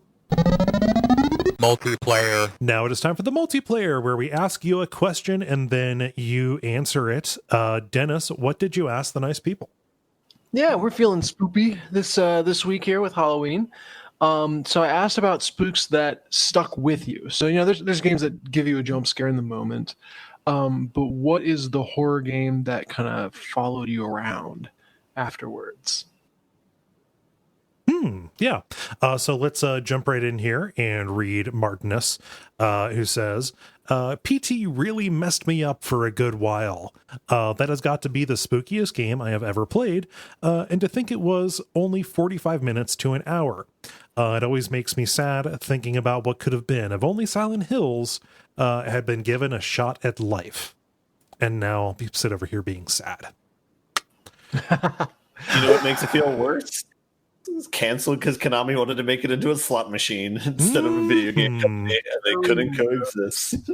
Oh no. So sad. How's that feel? All right. Just for that, I'm going to have you read Callum's. What does Callum say? I don't know. Callum says, what I find hard to deal with in horror movies is the tension. And the recent Resident Evil 2 remake is the only game I have personally played that captures that with the way aiming and shooting feels with the zombies. Being stalked by Mr. X does not help. I recall the fog in the original Silent Hill having a similar but lesser effect. Yeah. Mm-hmm. The fog in the streets that are as wide as they are long. Yeah, it's the streets that are 17 lanes wide. Yeah. David, Affluent. That's Silent Hill. David, what does Christopher say? Christopher says, Soma, Soma, Soma. I'm sure that's was the reading he was intending. There's never been any other game that is pure fuel for keeping me awake at night while I'm already contemplating my mortality. Yeah. Existential horror, baby. Mm-hmm. Yeah. Dennis, what does Steven say? Steven says, RE4, when you first enter the village and everyone comes after you, then you get chased by the chainsaw guy. Stressed me out so bad the first time that I had to take a 2-month break from the game. Yeah, that is a hell of an opening. Yeah, I don't know. I want to go back and play that game again because I actually didn't get much past that. And like, at least up to that segment of the game, very much to me makes the case for like RE4 being a straight horror game as opposed to like the precursor of Resident Evil 5 and 6. and I'm interested to see if the rest of the game kind of makes a less sudden lead-in to what Resident Evil became. It changes. The opening is vastly different in tone than the closing. Yeah, there's Yeah. like a lot of points of like horror set pieces in the game, but it is very much like an action-y game. Yeah. Correct me if I'm wrong, but Resident Evil 5's opening was kind of a callback to 4, right? Where you were kind of Similar, chased yeah. by the villain, and then Chainsaw Guy came after you. Yeah. Mhm. Yeah. It just, You're like in a town square, and there's it's like It's I like don't know how to describe it. It's like a Royal Rumble situation, right? Where you're like locked with bad guys for like 5 minutes. And Yeah, I mean, so like it's specifically the beginning of RE4 with those specific touch points that are laid out. You know, you got a chainsaw guy coming. That's not a chainsaw guy; it's an executioner with a gigantic axe in this one. Oh, that's right. Functionally similar. You know, still a heavy enemy with a scary weapon. It's that mixed with Black Hawk Down is what they are calling to. Is like okay. their referent for it. Yeah. it is like nowhere near as effective, I feel like, as RE4 though. Yeah. Black Hawk like- Down. The environment's not as interesting to explore, and there's not as much of a build-up, I don't think. Agreed. Yeah, I do feel like the segments where you have to like boost your teammate up, and then after a bit, like people come for whoever gets left behind. Like those are fairly effective. Mm. Let's see here. Elliot writes Resident Evil 2. One weekend, when I was about 10 years old, my brother brought this home as a rental from the video shop for our N64. I'd stay up all night watching him play. The next weekend, I hired it out, only to find that I was too scared to play alone. It soon became a pattern of me renting it and hoping my brother would have the time to play so I could watch from the back seat. That still image of the zombie taken from the FMV on Resident Evil was burned into my brain when I tried to sleep at night. All I could hear were the moans of Raccoon City zombies. Good times. Honorable spooky mention goes to IG-88 in the junkyard from Shadows of the Empire. Goddamn, that was scary. He's going with that over the underwater monster at the end of the game. I'm impressed by that. I only have a vague recollection of what the IG-88 is. It's the like robot. I guess he's in the new Star Wars series on Disney or whatever. But he's like the robot. I don't know, the skinny Imagine tall robot. if a robot was a Q-tip. Huh. That's a good way to describe it. Yeah. Let's see. Ben, what does Mike say? Mike says Resident Evil 4 is a wild, wild ride that has a ton of frightening and thrilling moments. However, it's after the game ends that it really gets under your skin. As the closing credits roll, we see what appear to be drawn pictures of life in the village. Soon a mysterious visitor appears, and we see crude artistic renditions of how all those lives of innocent men, women, and children were destroyed by Las Plagas. It's one of the most haunting things I've ever encountered in a video game. And it's the perfect sobering note to leave on for such a masterpiece of pacing and mood. Thank you very much for talking about that, because people don't usually mention the credits. The credits That's are a really nice tribute to the game as well. yeah. David, what does Adam say? Adam says the naked Raiden part in Metal Gear Solid 2.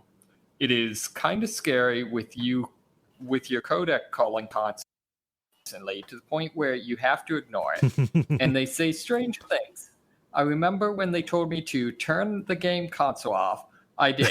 It didn't seem too stupid considering the previous game asked you to plug the controller into port 2 to beat a boss. I mean, and when you get into the Kodak, like you can start seeing the people's skulls through their skin and stuff. Like it's a real breakdown in reality, and you have no idea why this is happening or if it is another Psycho Mantis kind of thing. It's really Also, effective. apparently Raiden is naked, so that would be fairly terrifying. He just runs around cradling his junk. It's fine. Yeah. Let's see here, Dennis. What does Greg say? Greg says the original System Shock. As a rule, I don't play scary games because they, scare me too much. But that game was so good that I was determined to finish it, even if I had to play in half-hour chunks during broad daylight. Nice. Yeah, setting for scary games is very important in terms of your physical setting where you play it. Mm-hmm. Agreed. Let's hear. Tom writes, I love Amnesia. Dark Descent suggests you play in the dark with headphones. I was happy to do so. I didn't know the tricks and paths, so I got to play a game alone and lost in the dark. I had not been diagnosed with anxiety at the time, but a lot makes sense now. And then I played Justine. Justine is a piece of DLC that was released a year later as part of the run up to the release of Portal 2. Like, you are going through like little torture test chambers with a voice of a woman talking to you over the phonographs that you find. I'm just adding that context here. So, and then I played Justine, which gave you more lighting, but also gave you a pursuer following you. The brightly lit horror made sure to make me feel unsafe, even if all the lights were on. Yes, and Justine has also compounded the anxiety there because there's no saving. So if you die, you have to start over from the beginning.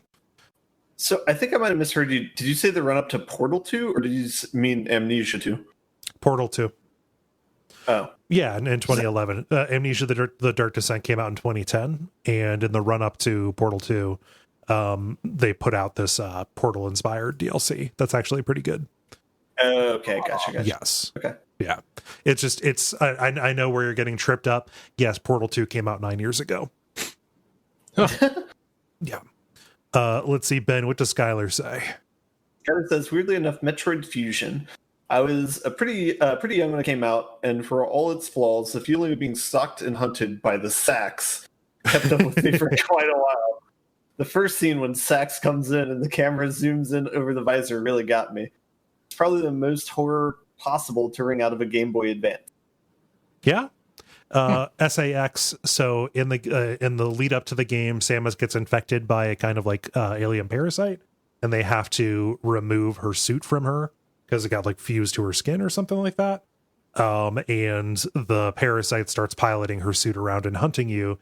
It has the SAX has all of your end game abilities from Super Metroid, I believe, and you have to go through the entire Metroid power up curve, before you're ultimately able to fight SAX. Luckily, this was the last time that Samus had to jettison her suit for weird plot points. I mean, there was also the Metroid Prime series that came out after this. Yeah. Let's see here. Who read that one? That was you, Ben. David, what does Ollie say? Ollie says, the noises from Resident Evil still sometimes pop into my head and give me little shivers. You know the main one that sounds like water rivulets on glass steel? But to give a non-Resi answer, there's a first-person shooter called Fear that was one of the first games I played with random vision showing up. It was a creepy kid telling you and your squad to do bad stuff. Very creepy and effective. The shooting is dog shit, though. Oh, I love the shooting in Fear. I remember Fear specifically for the ways it did not scare, meaning that like I would go into a dark room and be like, oh, there's a jump scare here, and it would just never come. And like you spend so much of the game in that tense position waiting for I think it's Alma, the little girl in it, to jump at you or to do something. And it's, by comparison, when she actually shows up is fairly few and far between, right, to where you expect to see her, which is the mark of a well-paced horror game, I think. Yeah. I'm about to spoiler a several decades old game, but the ending of that game is, I'm trying to think, maybe my favorite ending of any video game. Doesn't it end with like the girl being on a helicopter or something? Yeah, you basically evacuate out on a helicopter, and there's like a thump, and your characters are just kind of what was that sort of thing, and she just like starts to crawl up over the side of the helicopter and it cuts to black. It's really, really effectively done instance of like, you know, kind of the cliffhanger ending type of thing. Yeah, you thought you Well, dealt I with think her, I but don't think it's cliffhanger. I think you know exactly what happens. It's just a you thought you Good thought way that of you had showing dealt with her, but you know, this is it's Jason's hand bursting out of the water, right? Right. Mm-hmm. Yeah. It's also they also do a neat thing where like the first, I'd say like 4/5 of the game is you basically having jump scares with ghost armor. Mhm. And then the last fifth of the game is you having jump scares with like the actual physical armor that's basically the same character except now an adult. Ooh. Yeah, I forgot about that. Most of my memories from that game are from the first part. Let's see. I believe this will be you, Dennis. What does Dan say? Dan says, Ollie coined the two I had in mind, but for another example, Alien Isolation is always a tense play due to the ingenious and unpredictable AI. God, I hate that xenomorph. I found it more frustrating than scary. I'm sorry. I don't mean to shit on your thing. I don't, yeah, but it's On the normal difficulty or the easy difficulty? both. Oh. Yeah. I did don't punish me with instant death is ultimately what I'm coming down to. Yeah, there's a lot of instant death in the normal difficulty. Yeah. But I can see how I mean it is the kind of thing that would that does wear on you as you go, for sure. Make you paranoid at the very least. Let's see. Patrick writes, the Resident Evil 7 kitchen demo in VR. You were just completely powerless and tied to a chair. It was also my first VR horror experience. Of course, once I had done it, I knew I had to get my older brother, who loves horror, to do it as well. And then I tapped him slightly on the neck to make it even worse for him. Well played. Yeah, well played and good show. Yeah, that demo is great for like getting, you know, showing somebody what VR is like without them needing to control anything. It's literally just like a 5-minute little, I would call it a haunted house, but it's a haunted house that happens around you. Yeah, tapping on the neck just reminds me, I think my favorite video game review I've ever read was, I think it was crack.com did a review of Alien Isolation, where the person playing it, you know, played it in a dark room with the addition of like having his cat in the room with him so that would randomly jump out at him. Just put it in some kind of cat cannon. Oh man. And round us out here, Ben, what does Ricky say? Ricky says Soma isn't the scariest game in that I was never actually afraid while playing it, unlike Amnesia, which I had to occasionally pause and remind myself it was just a video game. But it is the horror-iest game I have ever played. It was this amazing slow burn that sticks with you because of the questions it raises about the nature of humanity and what a person is. Some of the people, or quote-unquote people, you encounter in the game are the closest thing to a real-world hell, which I can imagine. Yeah, you run into some fucked up scenarios, which is why you go around pulling plugs. Mercy kill everybody, baby. Yes. Existential horror, it's rare. Also, sad horror is rare. Soma added to my wish list. It's good. It's a really good game. I might like have a to point copy of it. We are now up to 2 references to pulling life support this That's a running joke for me on streams and also on Watch Out for Fireballs. I very much pull plugs in games. I decided that power is mine. You know, the only thing stopping me from being a god is me deciding that I cannot be a god. Once I change that, then, you know. So how do you like Life is Strange? Oh no. I'm not going to talk about the ending of that game because I don't want to spoil it, because I think people should play it. But let's see here. Yeah, so mine, I'm going to be more in line with the people who talk about Soma, because like there are games that really got under my skin and gave me the willies and made me need to stop playing them. But like if we're talking about a kind of horror that really sticks with me, something that is a little bit more just it has more to do with like the tone and the scenario than anything. Something more like novelistic, like Pathologic, something as bleak as Pathologic, something as bleak as like a Lisa the Painful RPG as well. You know, so like Pathologic in the way that it just really gets under your skin how terrible things go in spite of your best efforts, and how much it wears you down, and how much the mechanics just really force you into this sense of feeling the deprivation that everybody around you is facing. And the way that it plays with what is real and what is not, and how much you are kind of a plaything in the hands of fate as it goes, is something that really sticks with you. Again, existentially, like in Soma. And then in Lisa, the Painful RPG, just with its entire concept that is entirely just how awful people will be to each other in that scenario, with very little actually going on in terms of like super science and stuff. Like literally the only like supernatural things are the drug that people are taking that is mutating them, and like the event that killed all of the women, right?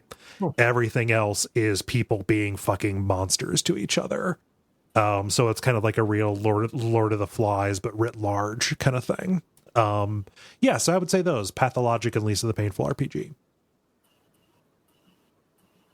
Ben, how about you? All right, I got 2 answers from when I was a kid, and then 1 answer from when I was older. 2 answers when I was a kid. The Doom brain alien thing with like the horns on it.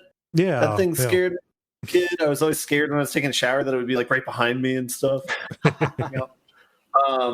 The nurse bleeding from orifices in Silent Hill 1. Oh yeah, Lisa.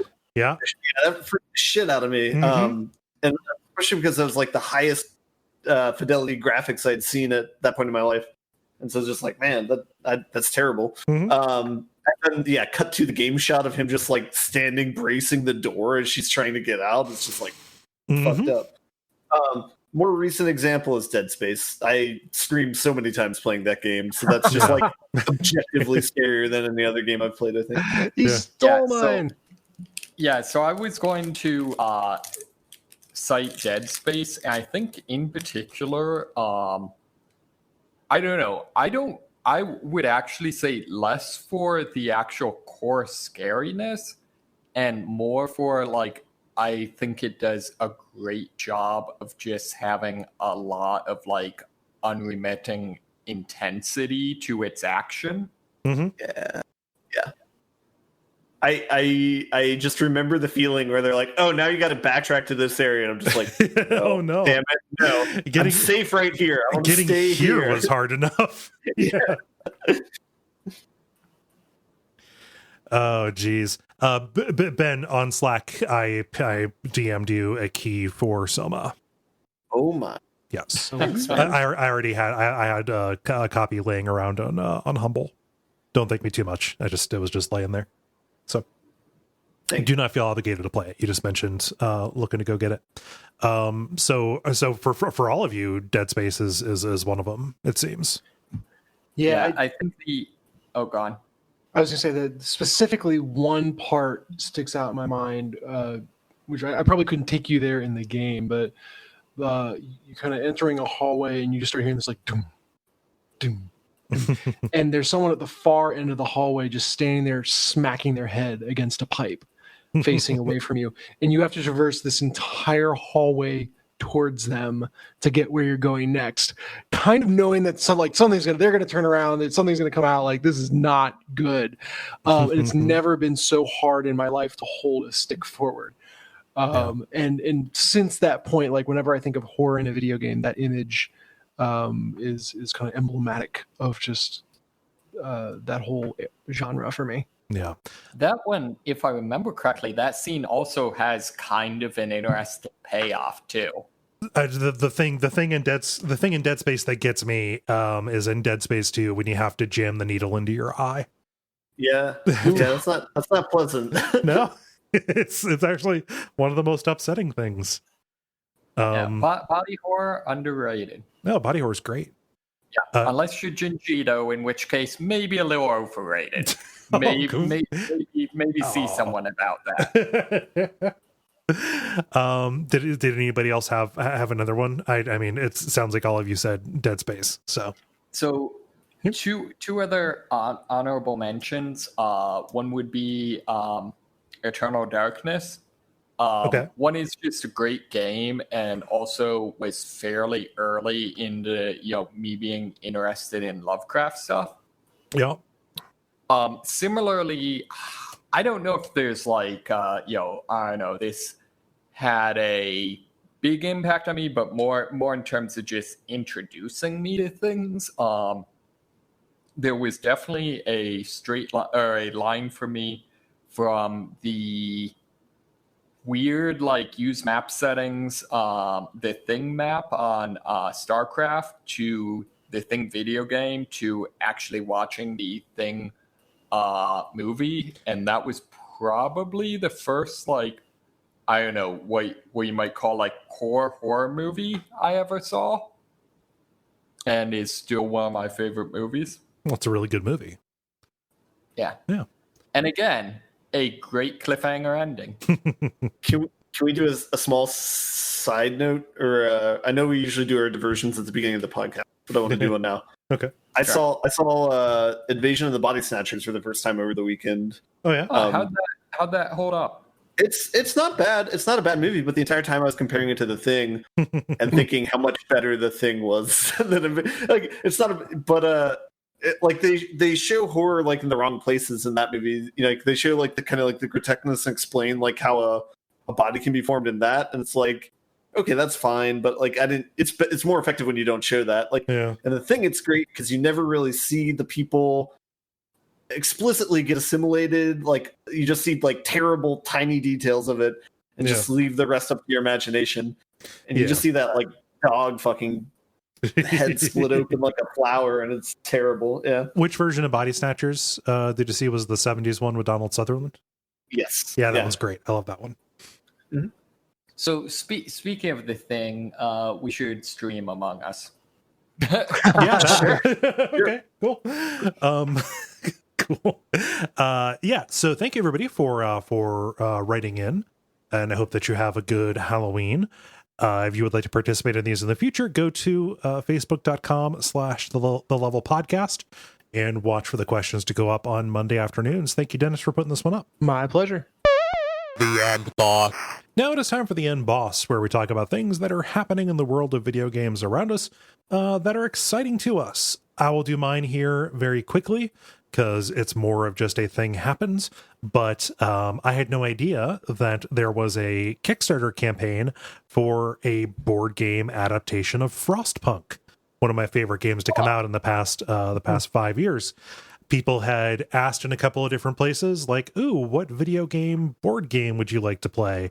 And I talked about Frostpunk would be a good one. That seems like it would be an interesting, either solo or co-op kind of game. It feels like it would translate pretty well. And totally, it's a thing that you can order. It's not going to be shipping until October of 2021, which is a bummer. And I'm trying to decide if I want to pay for the miniatures when just the non expensive one would do. Yeah. But yeah, it's as of the time we're recording, it has a little bit more than a day left, but I'm sure they're going to be doing a post fund kind of thing. But the campaign has been wildly successful. They have made, let's see here, they have made $2.5 million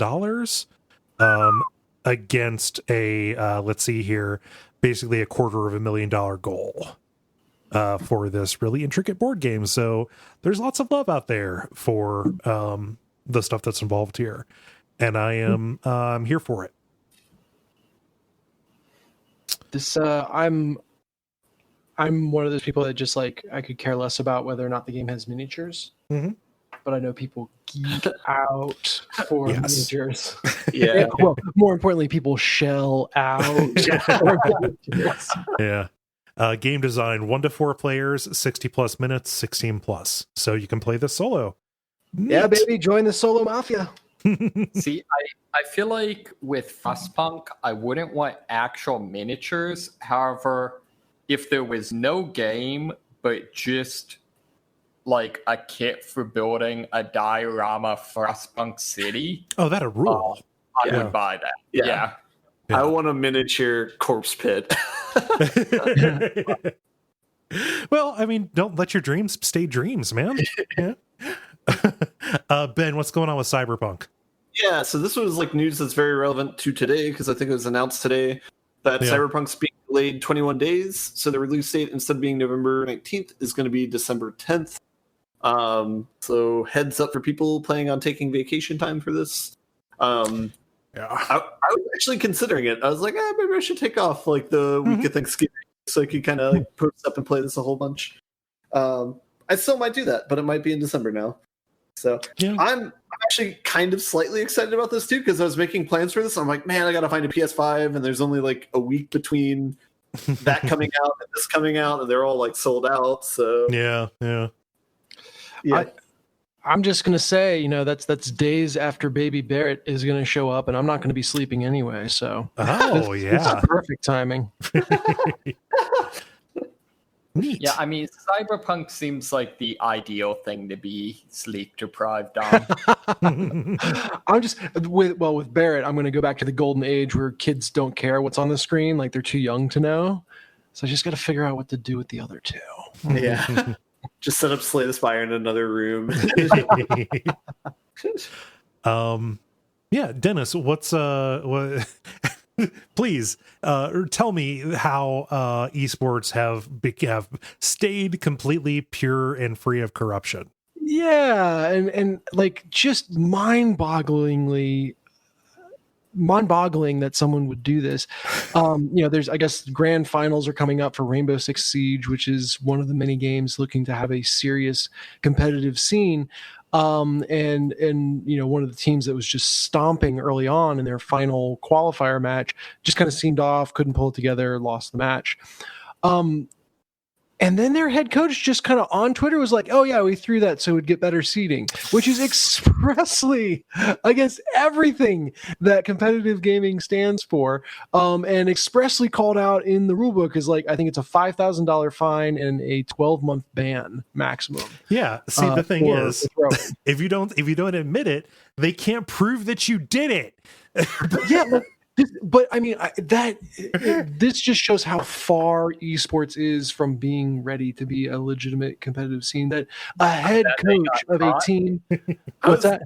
The fact that they got caught, you mean? No. Just the lack of understanding of what it means to be a serious competitive organization. Yeah. I was going to argue that this is showing the opposite. This is legitimizing them, that like people are becoming this corrupt around it and betting on themselves. It's like, oh, this is like an actual sport now. Like this wasn't like all this was like for a better a better standing in the tournament. Like Yeah, for seeding. I mean, far be it for me to like, and this is a Japanese team, so I don't know what their sports culture is over there. But like, when I saw the headline for this, I just pictured that it was an American. And it's like, I don't want to shame somebody for not being into sports, but like, this is a place where it would really like benefit you to have a little bit of a historical understanding of sports. Like, just like to, somebody was talking about this, just diffuse the entire situation by saying, Pete Rose, dog. Yeah. Remember, the story of Pete Rose? Because like you're about to do that thing. And Yes. I don't Just like ridiculous. if the tournament's set up in a way where you losing gives you a better advantage down the road. I think that's a problem in the tournament, and they're just doing like whatever. Like for some reason, I'm not. So like, how do you feel about March Madness? I don't. That's the thing is I don't follow much sports. Exact same way. It should be like a basic tournament, or ideally a challenge system. But in March Madness, so like the worse you play, the higher ranked team you have to play, right? I think the specific scenario was that the Uber team that they were going to be up against lost. Yeah. So they knew that the Uber team was going to come in lower seeded, and so to decrease the odds that they were going to have to see that team early on, they threw a game. Yeah, so this isn't a problem necessarily with the tournament design. They were not in the tournament and losing for advantage. This is in the lead up, right? It impacted their seeding in the tournament. Yes, there we go. See, I still feel like maybe. And excuse me, I guess I should clarify. It did not make them being worse seeded. Did not make things better for them, except for the fact that a team that was expected to be overpowered was seeded lower than expected as well. Right. Yeah, for some reason, I guess I'm not as upset about this because even that rationale doesn't really hold up, right? Because if they're supposed to be this Uber team, either they're throwing as well to go in the lower ends, I don't know why, or they're not as good of a team because they got beaten, right? Yeah, or they just had a bad day and got, they fucked up. But like it's still upsetting to me because if you have if this is a tactic people are using, the entire structure of the league ceases to be a way to find the people who are best at playing the game. So there's that level of it going on, and then there's the level that the head coach would just be so unaware that would be a bad thing to do, that they just kind of casually out themselves on Twitter, like, oh yeah, we did the bad thing. Yeah. It didn't even seem like it took a lot of provocation. Like literally, someone else tweeted like, "Oh, look how the standings could have fallen out." So it's actually not so bad for them if they lost. And then the head coach chimed in with like, "Yep, that's why we did it." Yeah. Don't coaches do that all the time? Like I thought in football, like all the time, coaches were transparent that we're strategically using our timeouts to run down the clock. That's a different thing than saying we're losing on purpose. Is it? I feel like it's not. If they're not betting on themselves to lose or something like that, I think this is actually okay. I don't see anything wrong with this. Yeah, I think I'm with Ben on this one. No, okay. I don't know how I feel about that. If they're betting on themselves to lose and then they take a dive, I think that's terrible. Yeah. I still think they should just a tournament with a huge cash prize system. Like you challenge the top ranked team. If you win, you become the top ranked team. Yeah, they're not doing something where it's they're trying to split the win with someone else and send them to first place or anything. They're just trying to navigate to first place in a weird way where they try and go to the lower bracket first and then win. Yeah, but I mean they still have to fight, beat other people, and I assume at some point they have to fight this Uber team that they're talking about. But they're putting the other team in a worse position as a result of that. So how are you if this is a strategy that is out there? Yeah, no, I think we should stop going around on this. We can be split on it. It's fine. Oh, yeah. But it just again it makes this feels like a step backwards for esports, and it reveals just how immature that scene is for a category of entertainment that is trying to be much more grown up. Yeah. I mean, even if you're not into sports, the coolest thing about sports is all of the crime and cheating and scandal and stuff. That's the stuff that you can follow as a human story. Man. Wait, so you're saying that this shows that esports is ready for the prime time? No, what I'm intending to say, I feel like that is an important clarification. What I'm intending to say is that being aware of different ways that people get caught fucking around, it's not just good for you to understand that, but it's also entertaining to read about the ways people fuck around. I look at this the same way I look at problems in the government, where it's I should expect people to be selfish and not great, and you should set up a system that limits their ability to do that as much as possible. Yeah. And here I see it as a failure of the system and not a failure of the team, I guess. I guess it's a race to zero that's now we're getting way theoretical about it. But it's a race to zero of just assuming everyone will act in bad faith all the time is a difficult world to live in. No. Welcome to game theory. Yeah. David, did you have anything? Yeah, so I had on the kind of strategy of ending with our downer stories. Did you see it's come out that if you have a Oculus whatever and you will now be required to hook it up to your Facebook account. And if you ever cancel or delete your Facebook account, you instantly lose all the games that you own. That has to change. That is bullshit. Wow. So this is kind of like well, I'm not trying to cut in with my opinion on every story here, but I think like in general, I'm like, don't trust any big tech companies for anything. Like, don't buy music through them. Buy an actual album or whatever. Because like all of these things are like promises of like, yeah, we'll have this feature forever, and then like 5 or 10 years later, like, yeah, we're gonna scrap this feature. Sorry. Yeah. No, this is like this sucks. You know, I think about it. I think about the way that it affects me personally. I have an Oculus Quest. I have bought several games on it. You know, if you want to play, you rented several games on it. Yeah. So, I have spent money. I have spent money to have access to several games on it. I have no intention of like outright deleting my Facebook account. That is not for lack of wanting to. Like that company gives plenty of. Like it gives plenty of reasons to not want to have anything to do with them, but like, you know, any number of reasons. But like, still, I hate the fact that just I don't understand why that would be. Like, what did they gain? What did they gain from being that shitty about it?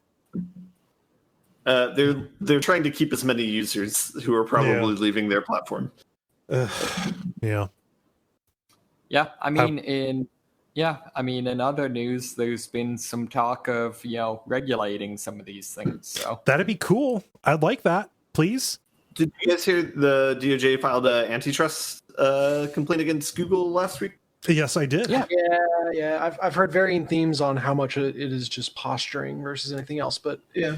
I don't trust this DOJ to do anything right or for the right reasons, while also believing that big tech needs to. I would love to see a resurgence of any kind of antitrust law enforcement ever in this country, and I think that tech would be a good place to do it.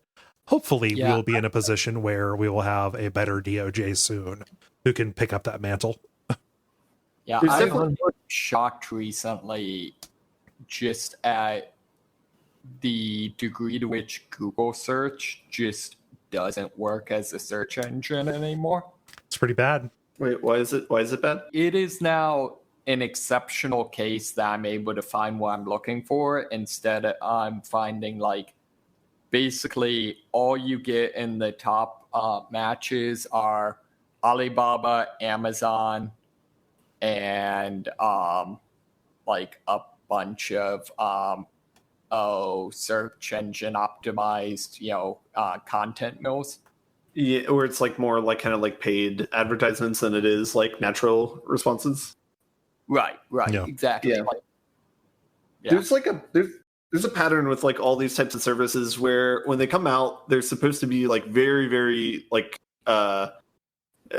easy to use with like low cost, like high happiness value and like low like there's like nothing wrong with it, like very frictionless, I'm thinking of like Google Music in particular when that first came out like 10 years ago or whatever. It's like, oh, I can put all my music here, it's no problem.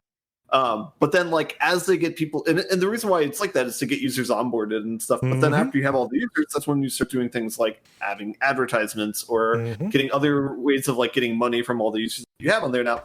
And then like it degrades the service over time and then it becomes like a bad experience, Everything is just a trap to lure you in so they can take advantage of you. Yeah. All right, that was a sad story, David. Yeah, it's fucking sucks, dude. Late stage capitalism, something. Here, silver lining though, video games don't do that. You buy a product that is done. You know what I mean? And for the most part, back up. For the most part, right? There's exceptions, but like Cyberpunk, for example, or like I don't know, Subnautica or something. The games that are like done, they're not trying to advertise something to you. They're focusing on like the experience of the gameplay and that being quality. So. So I think that we need to cut this one off because we could continue going on for this one. Pull the plug, Cole. I will. How do you all feel about buttoning it up? Button it. The credits. Thank you, everybody, for listening to this episode of The Level. We really appreciate you taking the time. As a reminder, again, we are going to be taking next week off in order to doom scroll. I'm not going to lie. I'm taking next week off in order to doom scroll. But in the meantime, as you're listening, if you live in the United States, please, for the love of God, go out, vote, endless hell, please. Like, let us get started in a good direction again. If you're not in the United States, pray for us. That's coming from Cole, not a religious person. Right. Yeah, it can't hurt. So, you know the things you can do other than voting and praying. You can leave ratings or reviews in Apple Podcasts. You can tell your friends about the show. Patreon.com/DuckFeedTV. All of that is good stuff. We're going to be putting together plans for Duckstream here soon. Because of COVID stuff, it's going to be probably a more remote, virtual kind of thing. But we'll get it figured out. Keep your ear to the ground on that.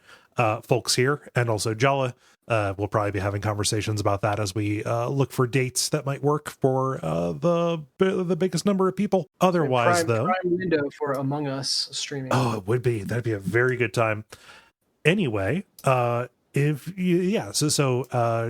your eye out for that. Anyway, I have been Cole. You can follow my tweets on Twitter at Cole Ross.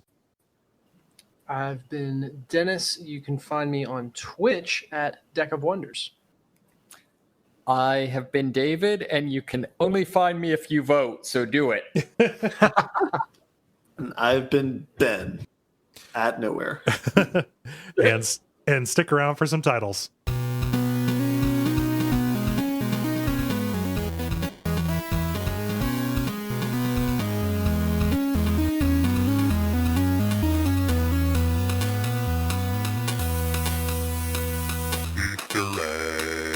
Okay.